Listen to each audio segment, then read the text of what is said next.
Hello दोस्तों, good morning. Myself Rahul from Lucknow. Welcome to my YouTube channel. दोस्तों, अगर आप मेरे चैनल पे नए हैं तो रेड बटन दबा के चैनल सब्सक्राइब कर लें, बेल आइकन दबा के नोटिफिकेशन ऑन कर लें, ताकि जो भी वीडियो मैं अपडेट करूं उसका नोटिफिकेशन आपको हर दिन मिल सके और हर दिन कुछ न कुछ आप नया सीख सकें।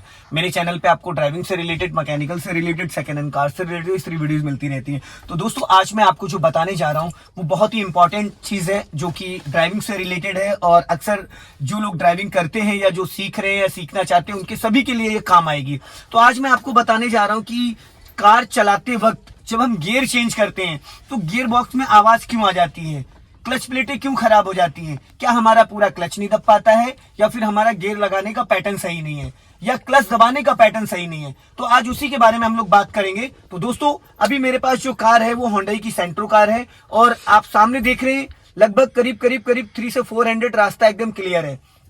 गियर लगाते वक्त हमारी नजर किस पॉइंट पे होनी चाहिए, हमारे पैरों का मूवमेंट कैसे होना चाहिए, हमारे हाथ का लेफ्ट हैंड का मूवमेंट कैसे होना चाहिए, राइट हैंड मेरा कहां पे होना चाहिए, लेफ्ट हैंड कहां पे होना चाहिए, राइट वाला लेग कहां पे होना चाहिए और लेफ्ट वाला लेग कहां पे होना चाहिए। तो दोस्तों, अभी मैं कार को स्टार्ट करता हूं और आप देखिएगा गाड़ी जो मेरी है वो भी एकदम स्ट्रेट खड़ी हुई है और गाड़ी का जो पोजीशन है स्टीयरिंग का वो 3 और 9 का है। यहाँ पे देखेंगे तो ये 3 और 9।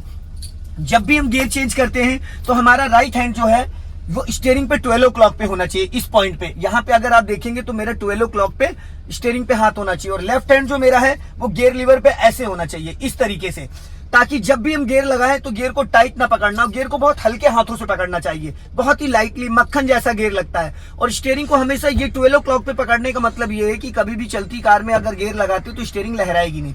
हाँ, बात आती है कि पूरा गियर क्यों नहीं लगता है। कभी क्लच दबाते हैं तब भी गियर नहीं लगता, गियर में आवाज आती है, गियर कट करके लगता है या गियर टाइट लगता है। तो सबसे पहले हमको सीखना है कि क्लच को यूज किस तरीके से करना, क्लच को दबाना किस पॉइंट से। क्लच दबाने के 3 तरीके होते हैं। एक तो सबसे पहला टो से। अब मैंने दबाया, ये टो से दबाया, रिलीज करने के टाइम हील मेरी नीचे रहनी चाहिए, तो ऊपर आना चाहिए। अब अगर आप देखेंगे तो देखो मेरा 3 इंच पैर ऊपर चला गया।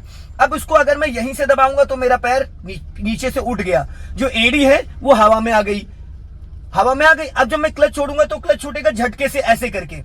तो सबसे पहला काम है क्लच को दबाना इस तरीके से, टो से। रिलीज करने के टाइम हील को नीचे रखना और जैसे जैसे क्लच आपका ऊपर आ रहा है वैसे वैसे पैर भी आपका हल्का सा डाउन होता रहेगा। ये देख रहे हैं, इस बार पैर नहीं चढ़ा, फिर वापस क्लच दबाया, फिर क्लच को रिलीज किया, एड़ी नीचे हमेशा टच रहनी चाहिए।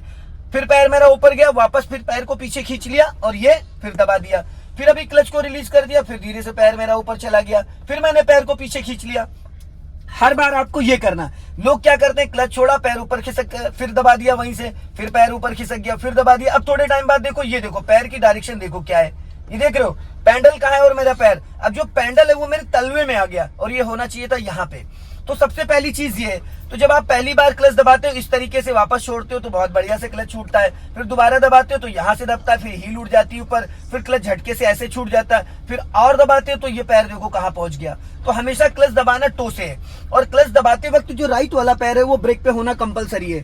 पैरों का मूवमेंट आप देख रहे हैं, ये होना चाहिए इस तरीके से। कुछ लोग पैर ऐसे उठाते हैं, ये पूरा पैर उठाते हैं, यूं पूरा पैर उठाते हैं, यूं उठाते हैं, यूं, ये एक्सीडेंट के फुल चांसेस होते हैं। जब भी आप कार ड्राइव कर रहे हो तो पहले अपने राइट वाले पैर को प्रॉपर तरीके से सेट कर लो, ब्रेक के सेंटर में पैर को रखो और ये ऐसे जाना चाहिए, एक्सीलेटर ब्रेक, एक्सीलेटर ब्रेक, क्योंकि एक्सीलेटर बहुत स्मूथ होता है, एक्सीलेटर बहुत स्मूथ होता है, ब्रेक भी बहुत लाइट होता है। जैसे इंजन ऑन हो जाता है तो डिस्क ब्रेक काम करने लगता है और क्लच जो है उसमें पूरा ताकत, ये देखो क्लच यहां तक दबाना होता है पर ब्रेक क्या यहां तक दबाना होता है, नहीं, एक्सीलेटर का इतना ज्यादा दबाना नहीं। तो ये लाइटली बहुत यूज करना। ये एड़ी, ये आपकी जो एड़ी है हवा में नहीं आनी चाहिए, एड़ी हवा में नहीं आनी चाहिए। एक्सीलेटर ब्रेक बहुत आसानी से, अगर आप पैर को यूं रखोगे तो कभी पैर यहां पड़ेगा, कभी यहां पड़ेगा, कभी कुछ लोग ऐसे पैर रखे रहते हैं, बहुत सारे स्टूडेंट होते हैं वो यूं, तो ये काम नहीं करना है। तो अभी मैंने क्लच दबाया और राइट वाला पैर ब्रेक पे मैंने फर्स्ट गियर डाल दिया। गियर डालने का ये इसको पूरा लेफ्ट दबा के और मक्खन जैसा ताकत क्लच में लगानी है, ना कि गियर में। अब मैंने हाफ क्लच छोड़ा है, धीरे से गाड़ी मेरी बढ़नी स्टार्ट हो गई, देख रही है। अब मुझे अगर सेकंड गियर डालना है तो राइट वाला हाथ मेरा ये आएगा 12 o'clock पे और हल्का सा पहले मैंने एक्सीलेटर ले लिया, क्योंकि सेकंड गियर के लिए स्पीड होनी चाहिए 20 अबव।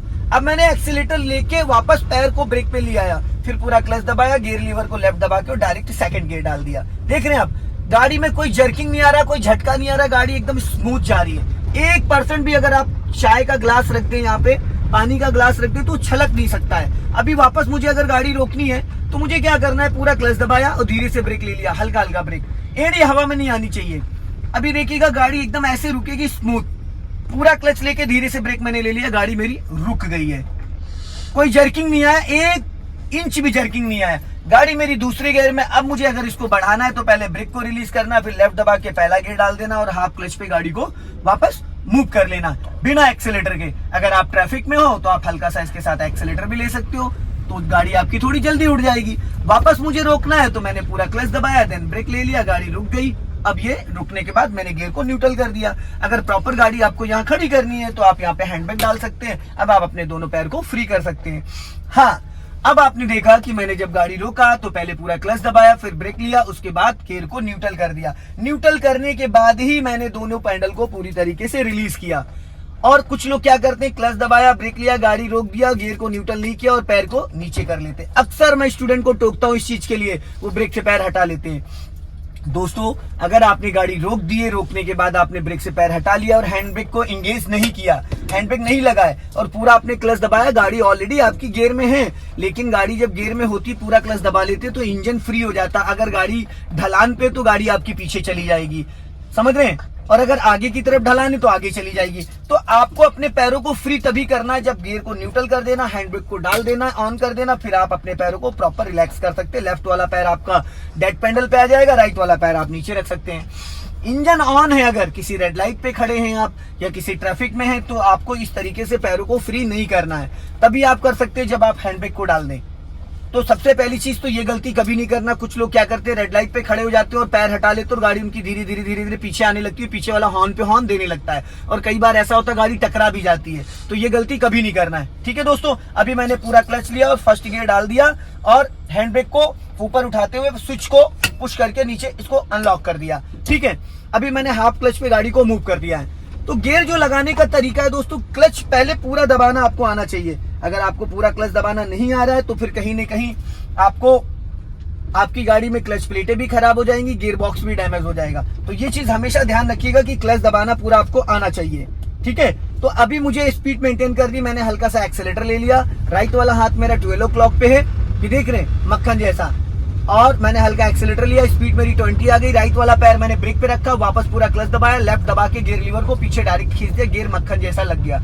वापस मेरा हाथ जो लेफ्ट वाला वो गियर लीवर पे रहेगा, क्योंकि आप किसी भी परफेक्ट ड्राइवर को देख लो उसका लेफ्ट हैंड हमेशा गियर लीवर पे रहता है। और ये स्टीयरिंग जो मेरा 12 o'clock पे। अब मुझे अगर गाड़ी को वापस स्लो करना है तो पहले मैंने, अभी स्पीड थोड़ी ज्यादा हो गई, अभी मैंने हल्का सा ब्रेक लेके गाड़ी की स्पीड डाउन कर लिया, क्योंकि सेकंड गियर में हम बिना क्लच के भी 1-2 सेकंड के लिए ब्रेक को ले सकते हैं, इंजन नहीं बंद होगा। अभी मैंने बिना क्लच के थोड़ा सा ब्रेक लेके गाड़ी को स्पीड डाउन कर लिया, 10 की स्पीड आ गई, पूरा क्लच दबाया और मैंने इसको फर्स्ट गियर में वापस डाल दिया, ठीक है दोस्तों। अब मुझे इसको वापस अगर प्रॉपर खड़ी करनी तो मैंने क्लच दबा के ही रखा था और इसको न्यूट्रल कर दिया। अभी मैं हैंड ब्रेक डाल देता हूँ वापस और ये क्लच ब्रेक को मैंने फ्री कर दिया। तो दोस्तों, जब हम गियर लगाते हैं तो हमारा स्टीयरिंग इसी वजह से लहरा जाता है, क्योंकि जो मेरे हाथ है ये कुछ लोग यहाँ पे 3 पे पकड़े रहते हैं और जब हम गियर चेंज कर रहे होते हैं तो स्टीयरिंग ये बबल कर जाता है, ठीक है। तो ब्रेक लगाने का जो तरीका, जब भी कार में आपको कभी भी फर्स्ट और सेकंड गियर में गाड़ी को रोकना है तो पहले पूरा क्लच फिर देन ब्रेक। ब्रेक लगाने का प्रोसीजर ये होता है फर्स्ट और सेकंड गियर में। थर्ड गियर या फोर्थ गियर में आप चल रहे हो तो उसके लिए आपको पता ही है क्या करना होता है। तो दोस्तों, अगर ये वीडियो आपको पसंद आए तो इसे लाइक करें, शेयर करें, कमेंट बॉक्स में जरूर बताएं वीडियो कैसा लगा। अगली वीडियो में फिर मिलते हैं। जय हिंद, वंदे मातरम।